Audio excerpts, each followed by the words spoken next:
Picture this. Every single day, thousands, and I mean thousands, of young people are packing their bags and leaving Nepal. It's this massive, relentless exodus of youth heading abroad. Welcome to This Explainer. Today, we're diving deep into a phenomenon that is fundamentally reshaping an entire nation. We're looking at the dual nature of Nepali migration. Because, this isn't just a simple story of people looking for a job. It's a really complex dynamic that acts as both the country's greatest strength and, honestly, maybe its most critical weakness. So let's dive right into this. But it makes you stop and wonder, right? What kind of future is this actually building for Nepal? When thousands of your most energetic, capable citizens leave every single day, it totally forces us to ask the big question. Is this mass movement creating a solid foundation for future prosperity, or is it a fatal structural flaw that's eventually just going to collapse? That's exactly what we're going to uncover today. So here is our roadmap for This Explainer. We'll start with the Great Nepali Exodus, explore why youth are leaving, examine the remittance economy, uncover the hidden social costs, do a harsh reality check, and finally look at managing Nepal's future. All right, Section 1, the Great Nepali Exodus, defining the movement. The sheer scale of this movement is just staggering. When we talk about migration in the Nepali context, we're not just talking about a few people taking summer jobs. We are talking about folks leaving their home country for work, for education, or just to build a totally new life from scratch. The rate of migration here is incredibly high, especially among the youth. So the crucial takeaway is that this isn't just an economic shift anymore, it's practically become a cultural norm. We have actually reached a point where almost every single family in Nepal has someone living abroad. Just let that sink in for a second. That level of societal impact is huge. Moving on to Section 2. Why are the youth leaving? The escape and the hope. Look, the economic reality is pretty stark. On one hand, right there in Nepal, you're dealing with severe unemployment, a lack of local opportunity, and salaries that might hover around 20,000 rupees. On the other hand, you've got the prospect of going abroad, where that same salary could instantly jump to 200,000 rupees. That's 2 lakh. Plus, you get the promise of a significantly better lifestyle. It's a very harsh local reality going head-to-head with a highly lucrative financial dream overseas. If we break it down a bit further, the sources highlight 5 undeniable driving forces behind this whole exodus. Number 1, unemployment. There simply isn't enough work. Number 2, the pursuit of that massive income bump we just talked about. Number 3, the search for better educational opportunities. Number 4, a deep political frustration back home. And number 5, just that ultimate dream of a better overall lifestyle. Put all 5 of these together, and migration basically becomes an equation. It's an escape from limitations, plus a huge dose of hope for a better tomorrow. Okay, Section 3, the remittance economy. This is literally the backbone of Nepal. Here's the crazy part. For so many households, the reliance on money flowing back from workers abroad is absolute. It's practically 100% of their financial lifeline. Remittances make up a massive, absolutely vital chunk of the country's GDP. And hey, this isn't just abstract macroeconomic data on a spreadsheet. This is the actual cash that directly funds family support back home. It pays for daily groceries, it funds education for the next generation, it builds new houses, and it creates a baseline of financial stability that, honestly, just wouldn't exist otherwise. But, it's not strictly about the cash, either. The positive impacts actually extend into global exposure.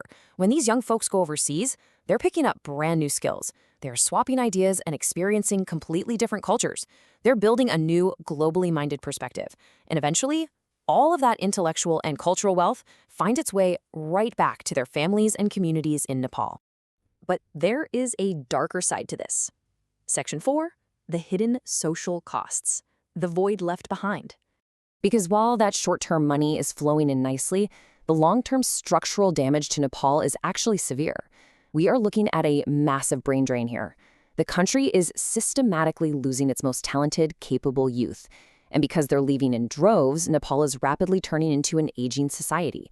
We're talking about entire villages being left completely empty, populated only by the elderly and little kids. And obviously, with no active workforce left behind, local industries just can't grow, which leaves the domestic economy fundamentally weak.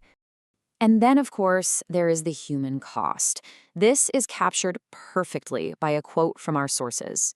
Money increases, but emotional gap too. It just hits the nail on the head. This is the heartbreaking reality of family separation. You have parents working thousands of miles away, and their kids are growing up without them. The bank account might be growing steadily, sure, but it comes at the direct cost of a really painful, widening emotional void right in the middle of the family. Which brings us to Section 5, a harsh reality check. So, is migration actually good or bad? Well, it's a total paradox. The answer is kind of both. In the short term, it is undeniably good. That money inflow is absolutely crucial for survival and immediate development right now. But in the long term, it is incredibly risky. You just can't sustain a country forever by relying entirely on remittances. Having complete dependency on outside money is a really dangerous economic strategy. Think about it. If this exact trend just keeps going unmanaged, the projection is pretty grim. The youth population will just keep dropping. And without young minds, innovation basically grinds to a halt. Without a local workforce, the domestic economy is only going to weaken further. It all points toward a stagnant nation that completely depends on the outside world just to stay afloat. So what's the game plan? Section 6, Managing Nepal's Future. Taking a proactive approach. The absolute most important takeaway here is that seeking opportunities abroad is not wrong. Nobody is saying that. The goal shouldn't be to forcefully stop migration. I mean, that's neither practical nor fair to people who are just trying to build a better life for themselves.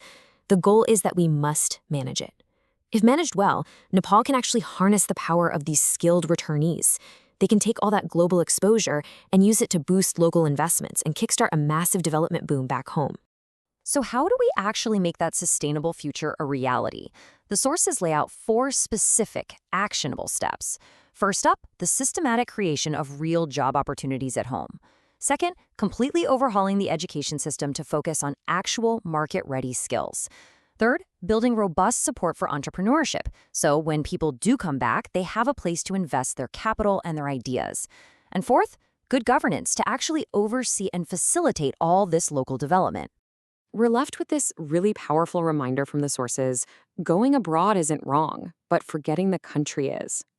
Right now, migration is doing 2 completely opposite things simultaneously.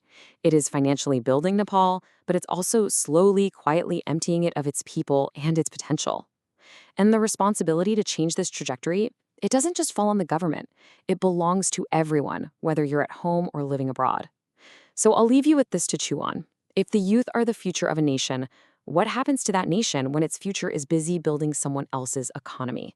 Thanks for joining me for this explainer, and I'll catch you in the next one.